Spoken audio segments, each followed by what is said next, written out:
So one of our brighter moments in time is definitely the Renaissance. This was a time period in which we had amazing intellectual thought, the revival of art, literature, and really just an overall wonderful time for those I like to call thinkers, people who use the old noggin. That being said, this was a time that was controlled by the church, and if you said anything or did anything or even thought anything that went against the church, well, then you were risking your own life. And I mean, like, literally, they would kill you for that shit, which is crazy but true.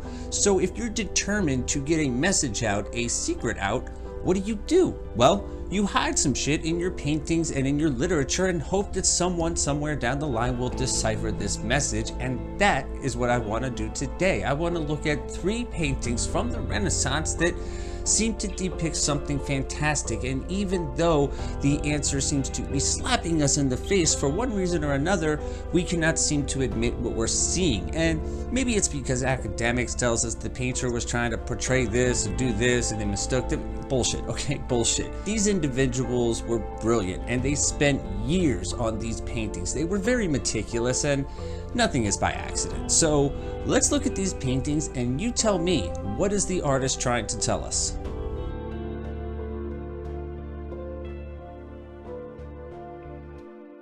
Now the first painting we look at, the Madonna and Child with the infant St. John, I find this one to be insanely intriguing because we have this beautiful painting of an event in religious history, yet we look over the shoulder of the Madonna and we see an object in the sky. What this object is, I don't know, but it clearly looks like the representation of a flying saucer or some sort of flying object in the sky. It's clearly not a cloud, it's clearly not an angel.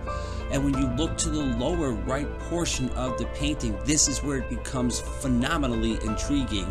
The artist actually took the time to paint someone looking up at this object in amazement, and he even took more time to paint his freaking dog looking up at this object. So he is yelling it to you. This is something significant. I want you to look at it.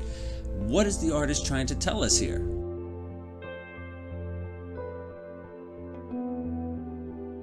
Now, in the Annunciation with Saint Amytas, we see the portrayal of the Virgin Mary becoming aware that she is now pregnant with the Son of God, Jesus Christ. However, the way this is portrayed is very intriguing because when you try to look at the source of where this light is coming from, this looks completely different from everything else in the painting. It's clearly not a cloud or a bird or anything like that. We see those in this painting.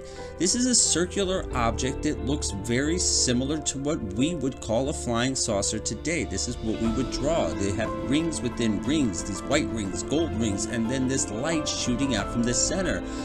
What is the artist trying to tell us here? And again, I'm not saying it's a flying saucer, but when it looks this similar to what we would portray as a flying saucer today, well, that's when you have to ask some questions.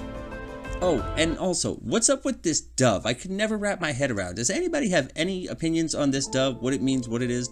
Anybody?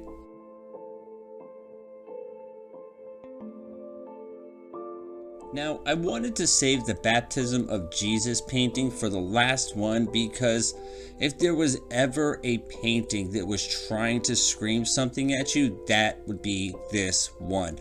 I have no other explanation for this painting other than the fact that we see a freaking disc in the sky shining lights onto the baptism of Christ.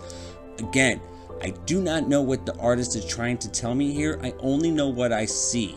And when I see something that was painted in the 1700s that looks exactly like what we would call a flying saucer today, I mean, this has to be the most obvious piece of evidence when it comes to possible UFOs in our past. But again, this is just my opinion. What do you guys think? That's going to do it for me on this one, guys. Thank you so much for checking out my video. I really hope you enjoyed it. And if you did, do me a favor. That thumbs up button, give it a hit. That subscribe button you see right over there that's been blinking, give that a big hit. Keep coming back for more videos, guys. Once again, thank you so much. My name is Corey James. I'll see you on the next one.